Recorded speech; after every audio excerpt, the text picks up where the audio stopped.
লোকে নমস্কাৰ জনাইছো। আজিৰ এই সুন্দৰ পুৱাটিত উপস্থিত হোৱা আমাৰ মাজত উপস্থিত থকা মাননীয় শ্ৰীযুত বসন্ত কুমাৰ গোস্বামী ডাঙৰীয়া, মাননীয় সঞ্জীৱ কুমাৰ বৰকাকতি ডাঙৰীয়া, উৎপল বৰুৱা প্ৰমুখ্যে, মাননীয় শ্ৰীযুত কনকলাল দাস ডাঙৰীয়া, প্ৰদীপ হাজৰিকা ডাঙৰীয়া, এই অনুষ্ঠানটিৰ উদ্যোক্তাসকল, বিশেষকৈ মল্লিকা কন্দলীকে প্ৰমুখ্য কৰি অন্যান্য যিসকল ডক্টৰ বুলজিতকে ধৰি যিসকল ব্যক্তি ইয়াৰ লগত জড়িত হৈ আছে, সকলোকে মই আদৰ সম্ভাষণ আৰু নমস্কাৰ যাচিছো। এটি সুন্দৰ, এটা অতি গুৰুত্বপূৰ্ণ প্ৰাসংগিক বিষয়ৰ ওপৰত এখনি কৰ্মশালা অনুষ্ঠিত কৰা হৈছে, organized by society for Srimanta Sankardev and Parampara Prabaha, আৰু ইয়াত সহযোগ কৰিছে Srimanta Sankardev Kalakshetra society and international council on monuments and sites. মোৰ এইমাত্ৰ সঞ্জীৱ বৰকাকতি ডাঙৰীয়াই ক'লে যে এনেধৰণেৰে অংকীয়া বা ব্ৰজবলীৰ ওপৰত, ব্ৰজাৱলী ভাষাৰ ওপৰত কৰ্মশালা কৰাৰ উদাহৰণ পাবলৈ বা দৃষ্টান্ত একেবাৰে বিৰল। It may be one of its first kind. গতিকে এনেধৰণৰ এটা অনুষ্ঠান আয়োজন কৰাৰ কাৰণে উদ্যোক্তাসকলক মই ধন্যবাদ জনাইছো। খালি এটা মই লগতে অনুৰোধো কৰিম, আৰু তাত লাগিলে আমাৰ যি সহযোগিতা, কাৰণ ইয়াত কোনো দ্বিমত নাই যে ব্ৰজাৱলী ভাষাৰ অধিক জনপ্ৰিয়তা বা আমাৰ নতুন প্ৰজন্মৰ মাজত অধিক যাতে তাত গ্ৰহণযোগ্য হয়, তাৰ কাৰণে আমি প্ৰচেষ্টা চলাব লাগে। আৰু তাৰ কাৰণে বিশেষকৈ কলেজ আৰু বিশ্ববিদ্যালয়ৰ সহযোগত মই ভাবো কৰিলে অধিক গুণগ্ৰাহী হ'ব। এই কাৰণেই কাৰণ ইনভলভমেণ্ট অফ আৱাৰ ষ্টুডেণ্টছ খুব দৰকাৰী, আৰু তাৰ কাৰণে যদি আমি কোনোবা কলেজকো ক'বলগীয়া হয় বা বিশ্ববিদ্যালয়ৰ কোনোবা বিভাগৰ লগতো আমি কৰিবলগীয়া হয়, তেতিয়া মই ভাবো আমাৰ ৰিচ আউটটো বিশেষকৈ ল'ৰা ছোৱালীৰ লগত তেওঁলোকক সংলগ্ন কৰি পাতিলে অধিক ভাল হ'ব। তাৰ কাৰণে আমাৰ যদি কিবা কৰণীয় আছে আমি কৰিবলৈ ভাল পাম।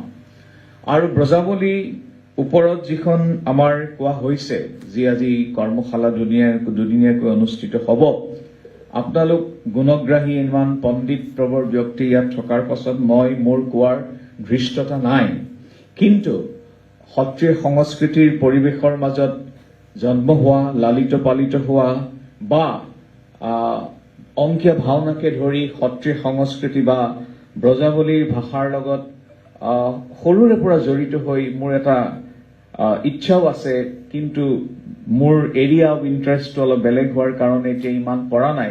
কিন্তু শেহতীয়াকৈ মই যত্ন কৰিছো যাতে সত্ৰীয় সংস্কৃতিৰ সামগ্ৰিক যিটো দিশখিনিক আৰু যিটো কৃষ্ণ দৰ্শন আৰু শংকৰ মাধৱৰ যিখিনি বা তেখেতলোকৰ আজ্ঞাপৰ শিষ্যসকলৰ যি অৱদানক আমি চাবলৈ অলপ যত্ন কৰিছো যিমান পৰা যায় শেহতীয়াকৈ।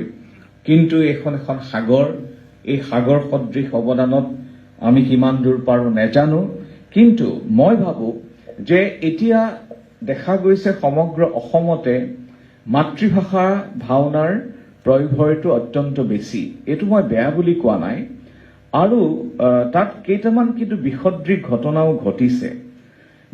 গোটেই ভাওনাৰ যিটো আমাৰ ফেচবুক বা টিভিত যেনেধৰণে প্ৰক্ষেপ কৰা হয়, শংকৰ মাধৱৰ যিখিনি লক্ষ্য আছিলে, এই কৃষ্ণ ভক্তি, ধৰ্মৰ জয়, অধৰ্মৰ পৰাজয়, কিন্তু এতিয়া দেখা গৈছে আমাৰ যিটো বীৰ ৰস, আমাৰ আংগিক বাচিক, আমাৰ আহাৰীয় অভিনয় কেইবাটাও দিশ আছে, কিন্তু এতিয়া দেখা গৈছে যে ভাওনাবিলাকত অদ্ভুত সাজ পোছাক, আৰু কালি এনেকুৱাকৈ দেখিলো যে শংখচূড়ৰ ভয়ানক এটা ৰূপ এটা লৈ আহে, চবে সাংঘাতিক এটা মুকুট পিন্ধিব, জিলিক জালাক, আৰু চেলাউৰিটো অত্যন্ত গাঢ়ভাৱে কৰে, মুচকুচা বিৰাট ডাঙৰ।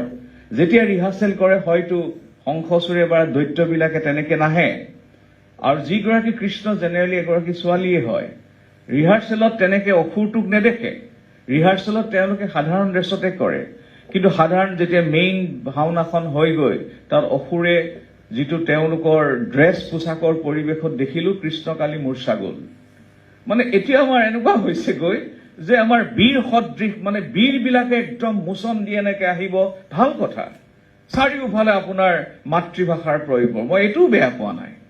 কিন্তু মই ভাবো যে অংকীয়া ভাওনাৰ বা ব্ৰজাৱলী ভাষাৰ যিটো প্ৰয়োগ তাৰ যিটো ইমান শুৱলা, আৰু এইবিলাক দেৱভাষা, খোল তাল মৃদংগৰ পৰা আৰম্ভ কৰি যিটো এটা পবিত্ৰ পৰিৱেশ, আৰু এই আমি যেতিয়া ব্ৰজাৱলী ভাষাৰ বিষয়ে কওঁ আমি আইচলেশ্যন কলে নহব, আমি সামগ্ৰিক এটা যিটো দিশটোখিনি কথাও আমি কব লাগিব। এতিয়া ভাওনা, অংকীয়া ভাওনা, ৰাম বিজয়, কেৰি, গোপাল, পত্নী প্ৰসাদ, ৰুক্মিণী হৰণ আদিকে ধৰি বা মাধৱ গুৰুজনাৰ যিখিনি চুৰ ধৰা পিং পৰা আদি, ইয়াৰ যিটো দৰ্শনটো আচলতে আমি ভাওনা লাগিলে মাতৃভাষাই হওক যিয়ে নহওক, কিন্তু দৰ্শনটো আমি যেতিয়া ৰিহাৰ্চেল হ'ব কোৱাটো অত্যন্ত দৰকাৰ বুলি ভাবো।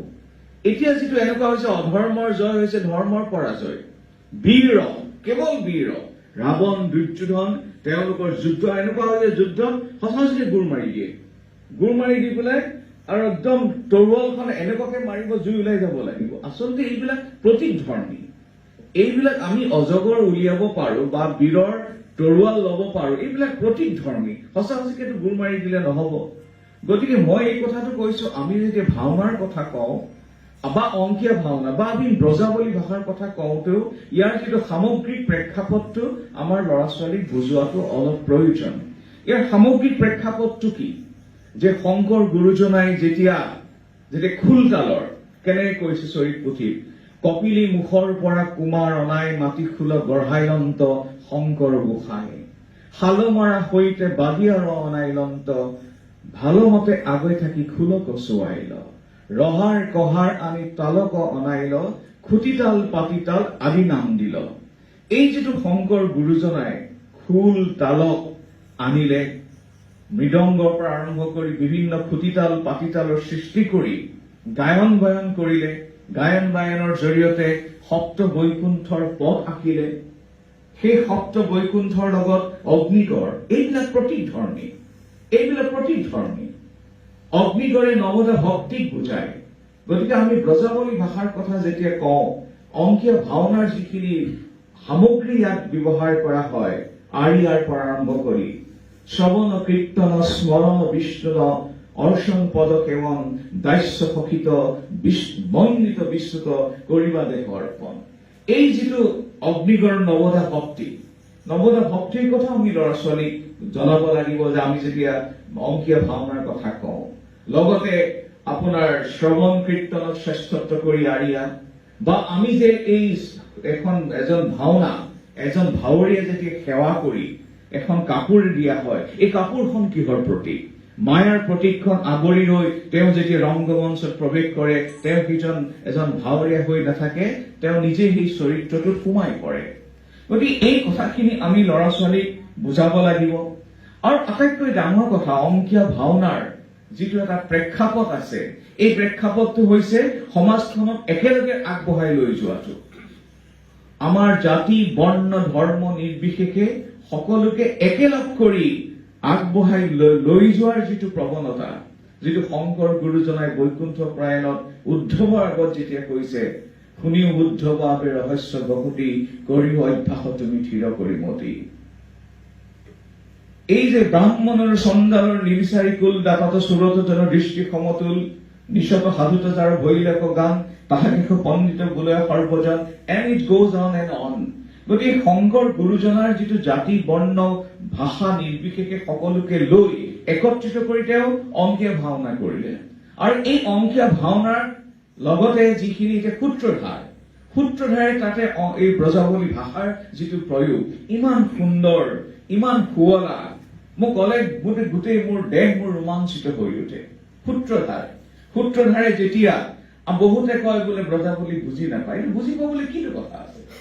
ইমান সুন্দৰ শুৱলা ভাষা, এতিয়া সূত্ৰধাৰে যেতিয়া তাত পঢ়ি থকা দৰ্শকসকলক কয়, তেখেতে সমাজখনক এড্ৰেছ কৰে সূত্ৰধাৰে। সূত্ৰধাৰে কেনেধৰণে কয়, আহে সামাজিক লোক হাম যাকেৰি কথা কৈছে, উহি জগতক গুৰু পৰম ব্ৰহ্ম কৃষ্ণ, উহি সভাৰ মধ্যে প্ৰৱেশ কৰি আৱদ্ধ তাহে ক সাৱধানে দেখ শূন্য নিৰন্তৰে হৰিবুল্ল হৰি, আহে হকি আকাশে কি বাদ্য বাজত্ব, দেৱদুন্দুবি বাজত্ব। এইখিনি কথা বুজাত কি অসুবিধা আছে? আহে সামাজিক লোক হাম যাকেৰি কথা কৈছি, এইখিনি কথা বুজাৰ কি? আৰু এই অংকীয়া ব্ৰজাৱলীৰ যিখিনি আপোনাৰ ভাৱৰ যিটো প্ৰক্ষেপণ, ইমান সুন্দৰ প্ৰক্ষেপণ, ইয়াত বীৰৰ আছে, ইয়াত ৰোমান্টিকৰ আছে। যেতিয়া ভয় ভাৱ, যেতিয়া মই আৰু এটা উদাহৰণ দিওঁ, যেতিয়া ৰাম বিজয়, শ্ৰীৰামচন্দ্ৰই যেতিয়া সীতাক লাভ কৰিলে ধনু ভংগ কৰি, তেতিয়া পৰশুৰামে যেতিয়া মানে লম্ফ জম্ফ কৰিছে যে শিৱৰ ধনুখন কোনে ভংগ কৰিলে, তেতিয়া সীতাই ভয় খাইছে। সীতাই ভয় খাওঁতে ৰামে সীতাক সান্তনা দি কৈছে যে আহে প্ৰিয়, উহি বনবাসী ঋষিৰ দৰ্প দেখিয়ে তোহাৰি ত্ৰাস নিলয়, উহি হামাকো লাগি কোনো ক্ষুদ্ৰ পতংগ, জৈছে সিংহকো লাগি বালেক হৰিণ। তাৰপাছত তেওঁ পৰশুৰামক কৈছে, ঐয়ে বনবাসী ঋষি, তোহাৰ মাতা ৰেণুকাক কাটিয়ে পাপ আচৰণ, আৰু সেই কথা কহিয়ে আমাক ভীতি দেখাও। ৰহ আজ তোহাক উচিত শিক্ষা দেব, যত শকতি শিক আমাকো লাগি প্ৰকাশী কৰ। গতিকে এইবিলাক যিটো ভাষাৰ ইয়াৰ যিটো লালিত্য, সকলোকে আপোনাৰ কি আপাৰ আছাম, কি লোৱাৰ আছাম, কি বঙালী, কি হিন্দী ভাষী, বিভিন্ন জনে আপুনি বুজাৰ এটা অৱকাশ আছে। সকলোৱে ইয়াত নুবুজাৰ কোনো কথা নাই। আৰু ইয়াৰ যিটো সাহিত্যৰ যিটো বীৰ প্ৰক্ষেপণৰ যিটো, এইটো মই আৰু এটা উদাহৰণ দিব বিচাৰিছো। যেতিয়া ৰুক্মিণী হৰণ নাটক, ৰুক্মিণীৰ ভাতৃ ৰুক্মবীৰে ৰুক্মিণীক দিব বিচাৰিছিলে শিশুপালক, কিন্তু ৰুক্মিণীৰ মন আছিলে কৃষ্ণক পানী হিচাপে গ্ৰহণ কৰা। যেতিয়া ৰুক্মবীৰে গম পাইছে যে ভীষ্মক ৰজাই কৃষ্ণলৈ দিব বিচাৰিছে ৰুক্মিণীক, তেতিয়া ৰুক্মবীৰে খঙক কৈছে, মোৰ ভগনীক কোনে দে মাধৱক, ৰাজানুহে সিটো উগ্ৰ সেনৰ সেৱক, হৈ হাতে বধি আছে সুদৰ মোমাই, হেনক কন্যাক কি দিবাক জোঁৱাই, শিশু পালন নৃপতিক মই দিব বিয়া, শিশু পালনী প্ৰতীক নয় দিব বিয়া, কাহাৰ শকতি আছে মাধৱক দিয়া, ঐয়ে বৃদ্ধ ৰাজ তহু কিছু বুজয় নাহি, হাম অংগীকাৰ কৈ বুল্লল্লো। এয়া হৈছে বীৰৰ বচন। গতিকে মই এটা কথা কব খুজিছো, ব্ৰজাৱলী ভাষাৰ যিটো লালিত্য, যিটো সাহিত্য, যিটো বচন প্ৰক্ষেপণ, ইমান সুন্দৰ, যিটো মই ভাবো এইবিলাক দেৱ ভাষা। আপুনি যেতিয়া কৃষ্ণ সংস্কৃতিৰ কথা, গোটেই মূল লক্ষ্যটো কি? মূল লক্ষ্যটো হৈছে ধৰ্মৰ জয়, অধৰ্মৰ পৰাজয়। কিন্তু এতিয়া যিবিলাক ভাষা আপোনাৰ ভাওনাৰ দেখুওৱা হয়, তাত তেনেকুৱা হয় যেন অধৰ্মৰ জয়, ধৰ্মৰ পৰাজয়। নহলেনো কৃষ্ণই গৈ শংখচূড়াৰ আগত মূৰ্ছা যাব লাগেনে? কালি এনেকুৱা ঘটিছে, কালি ফেচবুকত খুব চলি আছে, শংখচূড়ে কিম্ভূত কিম্ভাৎকাৰ একদম পাখি লগাই, ইয়াত লগাই দৈত্য লৈ কিবা অলপ ইলেক্ট্ৰিক কিবা বস্তু লৈ আহে লগত। সেই ৰূপটো দেখি কৃষ্ণ সৰু ছোৱালী এজনী লৈছিলে। তাইতো ৰিহাৰ্চেলত দেখা নাই শংখচূড়ৰ সেইটো ৰূপ। যেতিয়া প্ৰথম ফাইনেলৰ দিনাখন সেই ৰূপ দেখি কৃষ্ণ মূৰ্ছা গল। মানে এইটো এটা ভয়ানক কথা হৈছে যে আমাৰ গোটেই বস্তুটো যিটো কৃষ্ণৰ, যিটো ভক্তি ৰসৰ কাৰণে যিজন কৃষ্ণ কোন?